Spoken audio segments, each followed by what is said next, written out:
الحمد للہ رب العالمین والصلاة والسلام علی رسولہ الکریم اما بعد فاعوذ باللہ من الشیطان الرجیم بسم اللہ الرحمن الرحیم قال اللہ تعالی فی کلامہ المجید وما ارسلناک الا کافۃ للناس وقال اللہ تعالی فی مقام آخر هو الذی بعث فی الامیین رسولا منہم یتلو علیہم آیاتہ ویزکیہم ویعلمہم الکتاب والحکمہ وَإِن كَانُوا مِن قَبْلُ لَفِي ضَلَالٍ مُبِينٍ صدق اللہ العظیم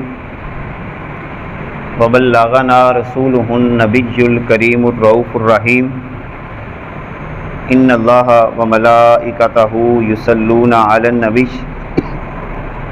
یا ایہا الذین آمنوا صلوا علیہ وسلموا تسلیما اللہم صلی علی محمد وعلی آل محمد کما صلیت علی ابراہیم وعلی آل ابراہیم انک حمید مجید اللہم بارک علی محمد وعلی آل محمد کما بارکت علی ابراہیم وعلی آل ابراہیم انک حمید مجید الصلاۃ والسلام علیک یا رسول اللہ الصلاۃ والسلام علیک یا حبیب اللہ وعلی آلک واصحابک یا رحمۃ للعالمین۔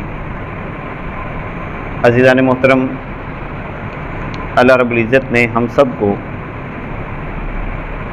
نبی رحمت، کائنات کے ہادی، کائنات کے راہبر، امام الانبیاء، سید الانبیاء، خاتم النبیین، نبی الرحمہ، آپ کی ولادت باسعادت کے حوالے سے آج کے جمعہ کی حاضری نصیب فرمائی۔ دعا ہے کہ اللہ تعالی ہم سب کی حاضری کو اپنی بارگاہ میں شرف قبولیت عطا فرمائے، ایمان کی سلامتی عطا فرمائے، حضور علیہ الصلوۃ والسلام کی سچی محبت سے فیض یاب ہونے کی توفیق عطا فرمائے۔ گزشتہ جمعہ مبارک میں ہم نے نبی کریم صلی اللہ علیہ وسلم کی آمد سے پہلے دنیا کے مختلف قسم کے حالات کا جائزہ لیا، اور قرآن مقدس کے اندر رب ذوالجلال نے گزشتہ قوموں کے لیے دلال مبین کا لفظ ارشاد فرمایا کہ یہ سارے کے سارے لوگ کھلی گمراہی میں پڑے ہوئے تھے۔ ایک قسم کی گمراہی نہیں تھی بلکہ کئی قسم کی گمراہیوں میں مبتلا تھے۔ یوں سمجھ لیں کہ انسانی زندگی کے ساتھ تعلق رکھنے والے سارے کے سارے معاملات، ان کے اندر مختلف قسم کی خرابیاں پیدا ہو چکی تھیں۔ انسان خود بھی ذہنی طور پر پریشان تھا، خاندانی نظام بھی بگڑا ہوا تھا، سیاست کا میدان بھی ظلم و ستم کا شکار ہو چکا تھا، معیشت بھی بگڑ چکی تھی۔ اور ایسے حالات کے اندر آقا کریم علیہ الصلوۃ والسلام اس کائنات کے اندر تشریف لاتے ہیں اور شب و روز محنت کر کے ان پستہ حال قوموں کو اندھیروں سے نکال کر اللہ کی لاریب کتاب کی چھتری کے اندر ایک مہذب یافتہ قوم بنا دیا۔ حضور علیہ الصلوۃ والسلام کی عظمت کا یہ پہلو انتہائی غور طلب ہے. یعنی بگڑے ہوئے معاشرے کو ٹھیک کرنے کے لیے شب و روز محنت کرنا، اور محنت بھی اس انداز کے ساتھ کرنا کہ کسی قسم کا کوئی مطالبہ نہیں ہے. ایک بندہ محنت کرتا ہے دنیا میں اپنا نام بنانے کے لیے، کوئی بندہ محنت کرتا ہے کہ میرا مستقبل دنیاوی اعتبار سے بہتر ہو جائے، کوئی بندہ محنت یہ کرتا ہے کہ میں لوگوں کے اندر نمایاں ہونا شروع ہو جاؤں. مگر کائنات کے آقا صلی اللہ علیہ وسلم یہ جتنی بھی محنت فرما رہے تھے یہ صرف اور صرف اللہ تعالیٰ کی طرف سے عطا کردہ ڈیوٹی کو سنبھال رہے تھے، اور مقصد یہ تھا کہ میرا اللہ مجھ سے راضی ہو جائے. بڑا مشکل کام تھا. اچھا، بعض ذمہ داریاں ایسی ہوتی ہیں جو ایک علاقے کے لیے ہوں، یا ایک شعبہ سونپ دیا جائے کہ آپ نے اس شعبے پہ کام کرنا ہے. مثلا ہم دیکھتے ہیں ہمارے ہاں بھی بعض خرابیوں کو سنبھالنے کے لیے بعض لوگوں کو وہ ذمہ داری دے دی جاتی ہے کہ آپ نے فلاں خرابی کو ٹھیک کرنا ہے، تو نے فلاں خرابی کو ٹھیک کرنا ہے. کسی بھی شعبے کے اندر ایک مکینک سارے امور سے واقف نہیں ہوتا، بلکہ مثال کے طور پر کوئی ڈینٹنگ کا ماہر ہے، کوئی پینٹنگ کا ماہر ہے، کوئی پنکچر لگانے کا ماہر ہے. ہر ایک شعبے کے اندر پھر آگے کئی شعبے ہیں. گزشتہ انبیاء کی تاریخ کو جب دیکھا جاتا ہے تو جتنے بھی انبیاء اس کائنات کے اندر تشریف لائے، ہر قوم کی خرابی کی نوعیت اجتماعی سطح پہ نہیں تھی، بلکہ کسی نہ کسی ایک حصے کے اندر وہاں پر خرابی پائی جا رہی تھی. مثال کے طور پر سیدنا ابراہیم علیہ السلام کی قوم توحید کے مسئلے میں مختلف قسم کے توہمات کا شکار ہو چکی تھی. اللہ کی ذات پہ یقین نہیں تھا، ہر کام کے لیے مختلف بت بنائے ہوئے تھے. خیر کا بت یہ ہے، شر کا بت یہ ہے، کہیں سورج کی پوجا، کہیں چاند کے سامنے اپنی گردن کو جھکایا جا رہا ہے، کہیں تاروں کے سامنے، کہیں آگ کے سامنے. تو رب ذوالجلال نے حضرت ابراہیم علیہ السلام کو مبعوث کیا کہ آپ نے یہ کام جا کے ٹھیک کرنا ہے. ابراہیم علیہ السلام نے اپنی ذمہ داری کو بڑے آسان انداز میں نبھایا. حضرت شعیب علیہ السلام کی قوم میں ناپ اور تول کے اندر جو کمی تھی، یہ خرابی ان کے اندر پیدا ہو چکی تھی. اللہ کے نظام کو انہوں نے بگاڑا ہوا. اللہ تعالیٰ نے حضرت شعیب علیہ السلام کو بھیجا کہ آپ جائیں ایک علاقے کے لیے، یعنی اجتماعی سطح پر نہیں بھیجا، ایک خاص علاقے کے لیے بھیجا. شہر مدین کے اندر حضرت شعیب علیہ السلام رہا کرتے تھے. بس شہر مدین اور آس پاس کا علاقہ اللہ تعالیٰ نے آپ کو سونپ دیا کہ اس علاقے میں فلاں خرابی ہے، جا کے ان کی اصلاح کریں. بالکل ساتھ ہی حضرت موسیٰ علیہ السلام کو رب ذوالجلال نے اس کائنات کے اندر مبعوث کیا. موسیٰ علیہ السلام کو جو علاقہ اللہ تعالیٰ نے عطا کیا وہ شہر منف، کہ جہاں پہ فرعون ایک نیا سیاسی نظام لے کر، جس میں ظلم ہے، استحصال ہے، عادلانہ نظام کی کمی ہے، خدائی کا دعویٰ ہے، اس طرح کی خرابیاں وہاں پہ پیدا ہو چکی ہیں. اللہ تعالیٰ نے حضرت شعیب علیہ السلام کو اس علاقے کی اصلاح کے لیے اس کائنات کے اندر مبعوث کر دیا. حضرت نوح علیہ السلام کی قوم کی اپنی خرابیاں ہیں. حضرت لوط علیہ السلام کی قوم فحاشی، بے حیائی میں آگے جا چکی تھی. اللہ تعالیٰ نے اس علاقے کے لیے حضرت لوط علیہ السلام کا انتخاب کر لیا. حضرت یوسف علیہ السلام کی قوم کی خرابیاں مختلف تھیں. معاشی طور پر خرابیاں آ چکی تھیں، معاشی مضبوطی نہیں تھی. رب ذوالجلال نے حضرت یوسف علیہ السلام کو بھیج دیا. اب دیکھیں جتنے بھی انبیاء آئے ہیں اس کائنات کے اندر وہ جزوی خرابیوں کو ٹھیک کرنے کے لیے آئے، مگر کائنات کے آقا صلی اللہ علیہ وسلم کو رب ذوالجلال نے جب بھیجا تو ساری کی ساری قومیں ان ساری خرابیوں میں مبتلا ہو چکی تھی. اب ذرا جائزہ لیجئے، ایک طرف سیاست کو بھی ٹھیک کرنا ہے، معیشت کو بھی ٹھیک کرنا ہے، تہذیب کو بھی ٹھیک کرنا ہے، تمدن کو بھی ٹھیک کرنا ہے، انسان کی انفرادی زندگی کے اوپر بھی محنت کرنی ہے، خاندانی نظام بگاڑ کا شکار ہو چکا ہے اس کو ٹھیک کرنا ہے، تہذیب و تمدن میں بڑے اور چھوٹے کا جو وہاں پر ادب و احترام کی کیفیت اور رحم کی کمی تھی اس نظام کو بھی ٹھیک کرنا ہے، معیشت کو ٹھیک کرنا ہے۔ کتنے ایسے نظام بگڑ چکے تھے کہ رب ذوالجلال نے اپنے محبوب کو اس کائنات میں بھیجا۔ اسی لیے قرآن مقدس میں رب ذوالجلال نے فرما دیا وَمَا أَرْسَلْنَاكَ إِلَّا كَافَّةً لِلنَّاسِ، اے میرے پیارے محبوب ہم نے آپ کو صرف مکے کے لیے نہیں بھیجا، آپ کو صرف مدینہ کے لیے نہیں بھیجا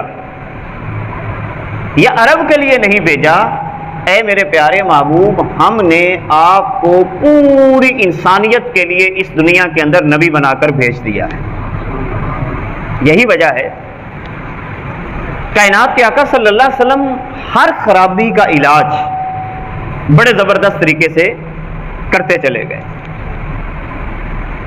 اگر حکمرانوں سے بات کرتے ہیں تو اس لہجے میں بات کرتے۔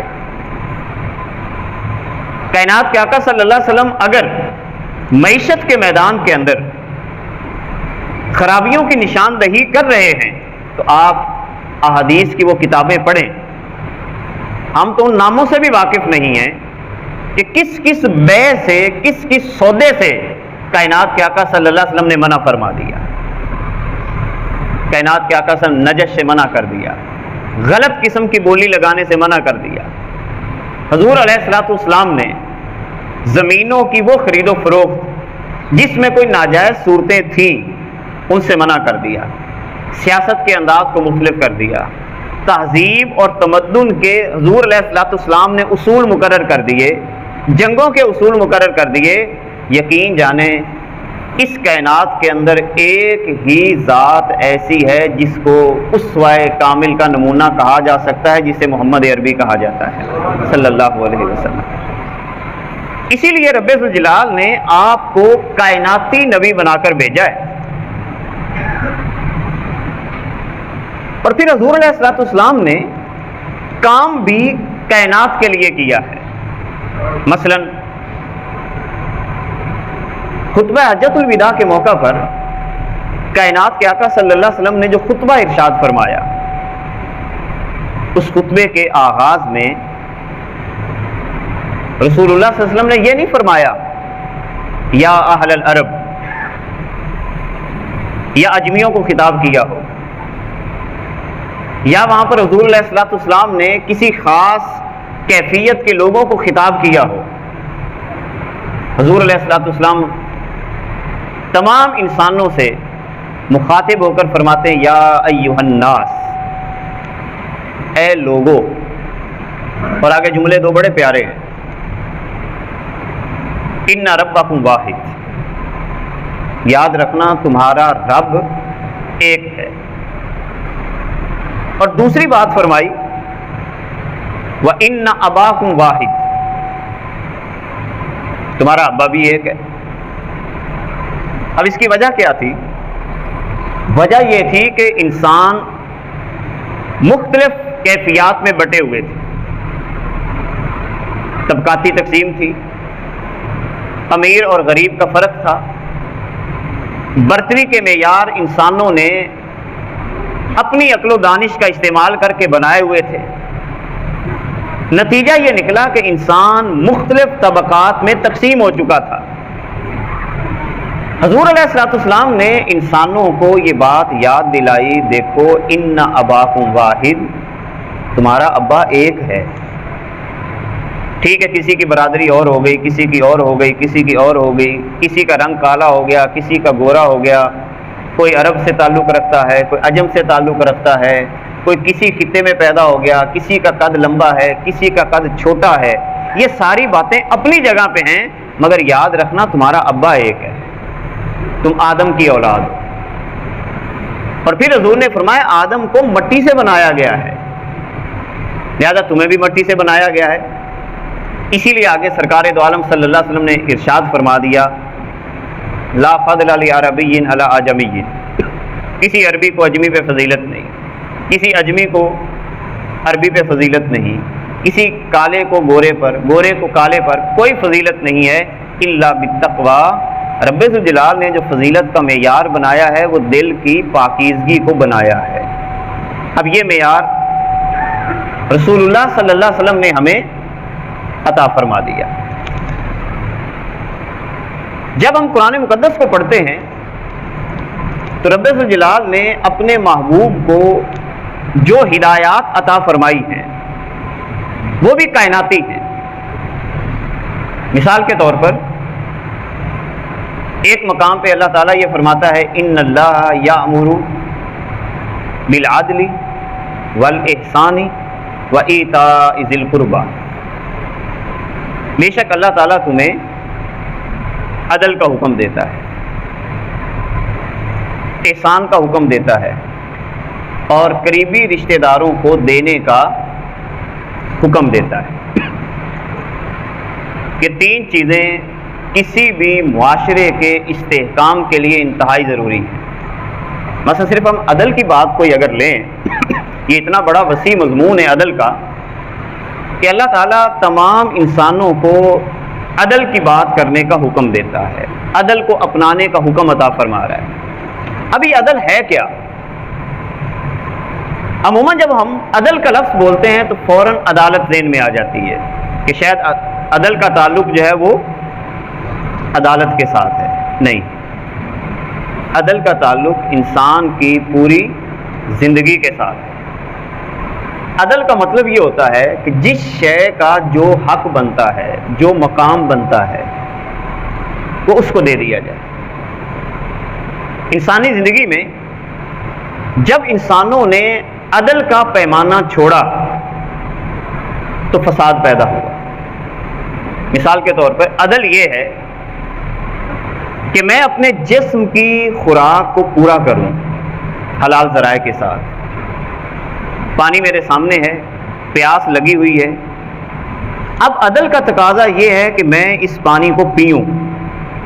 ذرا غور کرنا، پیاس لگی ہے، پانی سامنے پڑا ہے، حلال پانی ہے، صاف پانی ہے، اب میرے لیے عدل کا تقاضا یہ ہوگا کہ میں اس پانی کو پیوں، کیونکہ رب ذوالجلال خود فرماتا ہے کہ جب تمہیں حاجت ہو تو تم نے میری نعمت کو استعمال کرنا ہے۔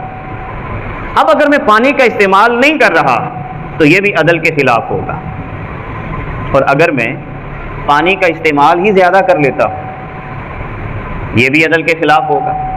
اس کا مطلب ہے میں نے اپنی زندگی کے اندر عدل کو چھوڑ دیا۔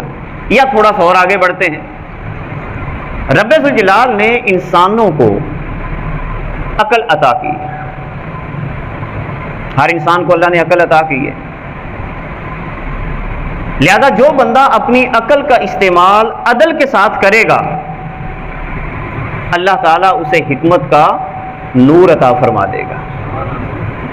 یہی وجہ ہے جن لوگوں نے اپنی عقل کا استعمال درست نہ کیا، بہت بڑی نعمت ہے اللہ کی، پانی اللہ کی نعمت ہے، آپ اس کا صحیح استعمال نہیں کریں گے آپ کو خراب کرے گا، پانی گندا کر لیں گے آپ کو خراب کرے گا، زیادہ پئیں گے آپ کو خراب کرے گا، پانی کم پئیں گے آپ کے جسم کو نقصان ہوگا۔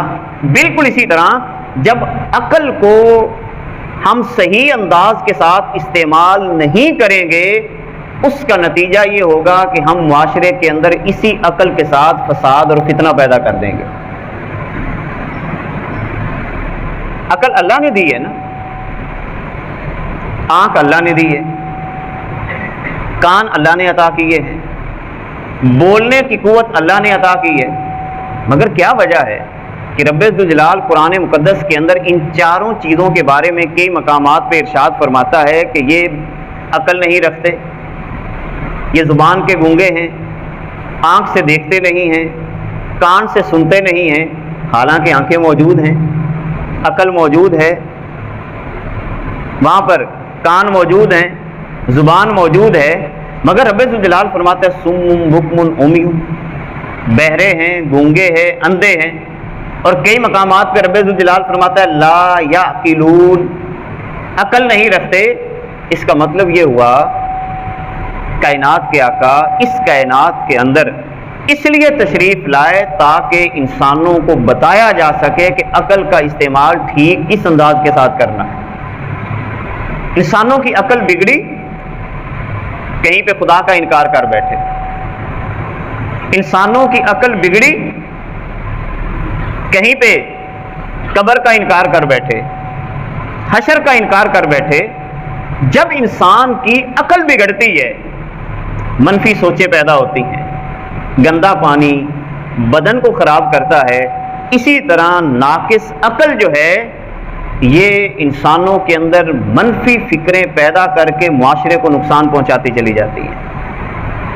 جن لوگوں نے اپنی عقل کا منفی استعمال کیا اور عدل کے ساتھ کام نہ لیا، فکر بگڑ گئی، سوچ بگڑ گئی۔ اب سوال یہ پیدا ہوتا ہے کہ انسانی عقل، اس کی فکر بگڑتی کیسے ہے؟ ٹو دی پوائنٹ یہ بات بھی اللہ تعالیٰ نے قرآن مقدس کے اندر ہمیں عطا فرما دی، اور میں بڑے پیار سے کہتا ہوں اگر کوئی بندہ اپنی عقل کی حفاظت کرنا چاہتا ہے، یہ نعمت اللہ نے بہت بڑی نعمت عطا کی ہے، اسی سے تدبر کرنا ہے، اسی سے تفکر کرنا ہے، کائنات کے رازوں کو ڈھونڈنا ہے۔ عقل کی حفاظت کا بہترین طریقہ کیا ہے؟ عقل خراب کیسے ہوتی ہے؟ رب ذوالجلال نے فرمایا یہ عقل تمہاری خراب ہوتی ہے جب تم مال و دولت میں ایک دوسرے سے آگے بڑھنے کی کوشش کرتے ہو، پھر عقل معاف ہو جاتی ہے، کام کرنا چھوڑ جاتی ہے۔ جب میرا ارادہ یہ ہو گیا کہ میں نے حافظ صاحب سے آگے بڑھنا ہے، ذرائع ہیں نہیں، ذریعہ میرا ہے 100 روپے کمانے کا، حافظ صاحب کے پاس 200 روپے ہیں، بس میں نے ٹھان لی کہ میں نے حافظ صاحب سے آگے بڑھنا ہے۔ اب میں کیا کروں گا؟ میری عقل جواب دے جائے گی، میں کیا کروں گا؟ 2 نمبر راستہ اختیار کروں گا، غلط راستہ اختیار کروں گا، کرپشن کروں گا، رشوت لوں گا، ڈنڈی ماروں گا، کہیں سے کوئی چیز اٹھاؤں گا، اور بالآخر میں حافظ صاحب کو یہ دکھا کے چھوڑوں گا کہ اگر تیرے پاس 200 ہیں تو میرے پاس 300 آ گیا ہے۔ یہی بات اللہ تعالیٰ فرماتا ہے الہاکم التکاثر حتی زرتم المقابر، بس تمہارے اس تکاثر نے تمہاری عقل کو غافل کر دیا، اور بالآخر نتیجہ یہ نکلا کہ تم نے قبروں کا منہ دیکھ لیا۔ یعنی 300 دکھا کر بھی قبر میں چلے گئے تو فائدہ کیا ہوا؟ عقل تو معاف کر بیٹھے نا۔ اسی لیے عقل کی حفاظت بڑی ضروری ہے۔ مثال کے طور پہ جو لوگ عقل کی حفاظت کرتے ہیں اللہ تعالیٰ انہیں حکمت کا نور عطا فرما دیتا ہے۔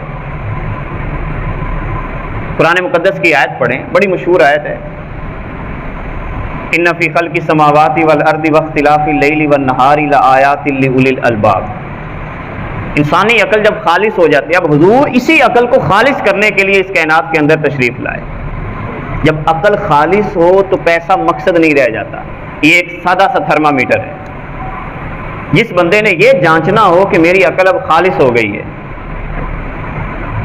بس آنکھوں سے پیسے کی پٹی اتار دے اور یہ جان لے کہ میرے رب نے قرآن مقدس کے اندر یہ دستور پاس کر دیا ہے، نحن قسمنا بینہم معیشتہم، ہم نے انسانوں کی معیشت کو تقسیم کر دیا ہے۔ یہ اللہ خود ارشاد فرما رہا ہے، ہم نے انسانوں کی معیشت کو خود تقسیم کر دیا ہے، اور ساتھ ہی فرما دیا ہم نے بعد کو بعد پر مال و دولت کے اعتبار سے بلندی دے دی ہے۔ اس کا یہ مطلب نہیں ہوگا کہ تم اس بنیاد پر اپنے آپ کو دوسروں سے برتر سمجھنے لگو۔ اب یہاں پر ایک بڑی دلچسپ بات میں آپ کو سناتا ہوں۔ ہمارے معاشرے میں ہم نے یہ سمجھا کہ دیکھو ماشاءاللہ بڑا عقل مند ہے، اور مثال کیا دیں گے؟ کوٹھیاں بنا لی، بڑا عقل مند ہے بھی، کیا کیا اس نے بھی؟ اتنی گاڑیاں خرید لی، بڑا عقل مند ہے بھائی، کیا کیا اس نے؟ بڑی زمینیں خرید لی۔ عقل مند ہونے کی مثال ہم یہاں پہ کیا دے رہے ہیں؟ گاڑیوں کے ساتھ، بڑے بڑے گھروں کے ساتھ۔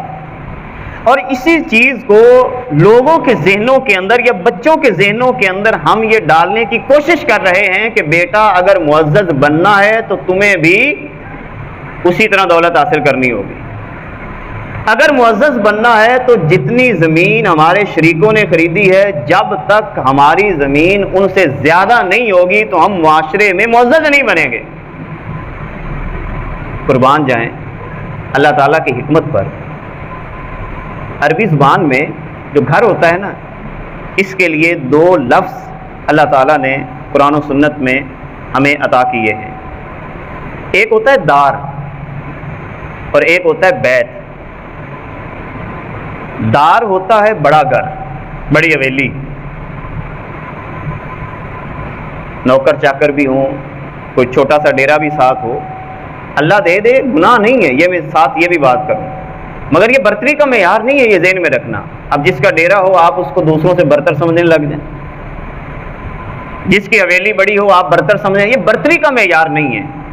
کیوں؟ میں آگے وجہ بیان کرنے لگا ہوں. اور بیت کہتے ہیں چھوٹے سے گھر کو، چھوٹا سا گھر، ایک آدھ کمرہ ہو، اگر دو جی ہیں تو ایک کمرہ کافی ہے.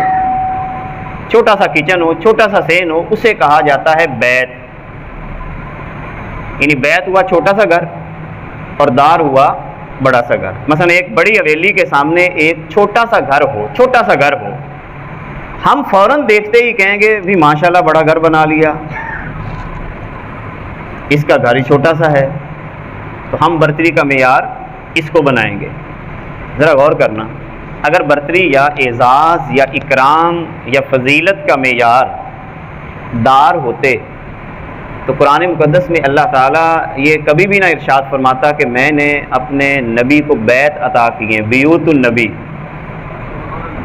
غور کرنا، حضور کا کوئی دار نہیں تھا، ایک دار بھی نہیں تھا حضور علیہ الصلوۃ والسلام، بڑا گھر نہیں تھے، بیت تھے، چھوٹے چھوٹے گھر. اور وہاں پر بھی چٹائیاں تھیں، پلنگ نہیں تھے، چٹائیاں تھیں، ہلکی سی چارپائی تھی، ہلکا سا وہاں پر سامان تھا. سیرت نگاروں نے بڑا خوبصورت انداز میں، اب تو نقشوں کے ساتھ یہ چیزیں آ گئی کہ حضور علیہ الصلوۃ والسلام کے گھر چھوٹے چھوٹے سے گھر تھے. اس کا مطلب یہ ہوا کہ معزز بننے کے لیے دار بنانا ضروری نہیں ہے، وہ بندہ بھی معزز ہو سکتا ہے جو چھوٹے سے مکان میں رہتا ہو اور اللہ تعالیٰ اس کے لیے ارشاد فرما رہا ہو وَرَفَعْنَا لَكَ ذِكْرَكَ. اگر اعزاز دار سے بنتے ہوتے تو کائنات کے آقا صلی اللہ علیہ وسلم انگلیوں سے تو پانی کے چشمے جاری کر رہے ہیں. اگر اعزاز دار سے بنتا تو انگلی کے اشارے سے چاند کے ٹکڑے کرنے والی شخصیت بیت میں رہتی ہے. اگر اعزاز دار سے بنتا تو پھر ڈوبے ہوئے سورج کو واپس لانے والی شخصیت کسی دار میں نہیں رہتی، چھوٹے سے کچے کوٹھے میں رہا کرتی تھی، گزارا کرتی تھی. یہی وجہ ہے کہ انسانی عقل جب عدل کا دائرہ کراس کرتی ہے، عدل کے دائرے میں نہیں رہتی، معاف ہو جاتی ہے، سوچنے اور سمجھنے کی صلاحیت اس کی ختم ہو جاتی ہے. اسی لیے پھر یہ چور دروازہ استعمال کر کے اپنے آپ کو دوسروں سے نمایاں کرتے کرتے کرتے بالآخر اپنا بیڑا بھی غرق کر دیتا ہے اور اولاد کا بیڑا بھی غرق کر دیتا ہے. اسی لیے رب ذوالجلال نے فرمایا الہاکم التکاثر حتی زرتم المقابر. اچھا، دوسری طرف بڑی خوبصورت بات یہاں پہ اللہ تعالیٰ نے قرآن میں کی، اور آخری بات اسی عدل کے حوالے سے میں اور عرض کرتا ہوں. رب ذوالجلال نے جہاں انسانی عقل کی حفاظت کی بات کی ہے کہ جو لوگ اپنی عقل کی حفاظت کرتے ہیں ان کی خوبی کیا ہوتی ہے، فرمایا الذین یذکرون اللہ قیاما وقعودا وعلی جنوبہم، وہ کھڑے اور بیٹھے اللہ کو یاد کرتے ہیں. تو کھڑے اور بیٹھے ہونے کا مطلب کیا ہے؟ ہم جب بھی اس کا ترجمہ پڑھتے ہیں تو فوراً ذہن میں سوال تو پیدا ہوتا ہے نا. مثال کے طور پر میں بیٹھا ہوں تو میں اللہ اللہ اللہ کرتا رہوں تو کیا یہ اللہ کی منشا پوری ہو جائے گی؟ میں کھڑا ہو جاتا ہوں تو اللہ تو فرماتا ہے کھڑے بیٹھے اللہ کو یاد کرتے ہیں. میں کھڑا ہو کے کہتا ہوں اللہ اللہ اللہ اللہ کرتا رہوں تو کیا اللہ کی منشا پوری ہو جائے گی؟ یہ عربی کا محاورہ ہے.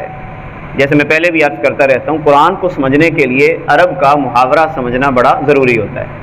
الذین یذکرون اللہ قیاما وقعودا کا مطلب ہے کہ ورکنگ آورس، یعنی جب بندہ کسی بھی کام میں مصروف ہوتا ہے تو اس وقت اسے اللہ یاد ہے. اب میں اس کی مثال دیتا ہوں. آپ ذمہ دار ہیں، کسی اٹھا کے کام پہ نکل گئے، کسی اٹھائی کام پہ نکل گئے. آپ نے کسی چلانی ہے، حالانکہ صبح فجر کی نماز بھی پڑھ کے گئے، شاید تسبیح بھی ہاتھ میں ہو اور ذکر بھی کر رہے ہوں. اب کسی چلانے لگے ہیں ایک بننے پہ، اور وہ بننا جو شریعت نے مقرر کیا ہے کہ یہ لوگوں کی گزرگاہ کے لیے اتنا چھوڑنا ہے، باقاعدہ قوانین اس کے لیے شریعت نے بھی وضع کیے، گورنمنٹ بھی وضع کرتی ہے. مثال کے طور پر 2 فٹ 3 فٹ. جب آپ لوگوں کا حق اس کسی کے ساتھ کاٹ رہے ہیں، چاہے زبان پہ اللہ اللہ کا ورد جاری ہو، اس کا مطلب یہ ہوگا کہ اب آپ کو اللہ یاد نہیں ہے، آپ صرف ایک لائن بڑھانے کے لیے اپنی عقل کا بیڑا غرق کر رہے ہیں. اگر آپ کو اللہ یاد ہے تو کسی پیچھے ہٹا لی. کسی کا پانی توڑتے ہوئے اگر آپ کو خدا یاد آ گیا کہ نہیں بھائی، یہ ہے الذین یذکرون اللہ قیاما وقعودا، کہ ورکنگ آورز میں جب کام کرنے لگتے ہیں تو کام کرتے ہوئے پہلے اللہ یاد آئے اور اللہ کے حکم کے آگے اس نے سر جھکا دیا. رب ذوالجلال فرماتا ہے جو بندہ یہ عادت اپنی زندگی کی بنا لے گا، میں رب ہو کر اس کے لیے وعدہ کرتا ہوں اس کی عقل کو خالص کر دوں گا. جدھر نگاہ اٹھائے گا اسے رب کے جلوے نظر آنا شروع ہو جائیں گے.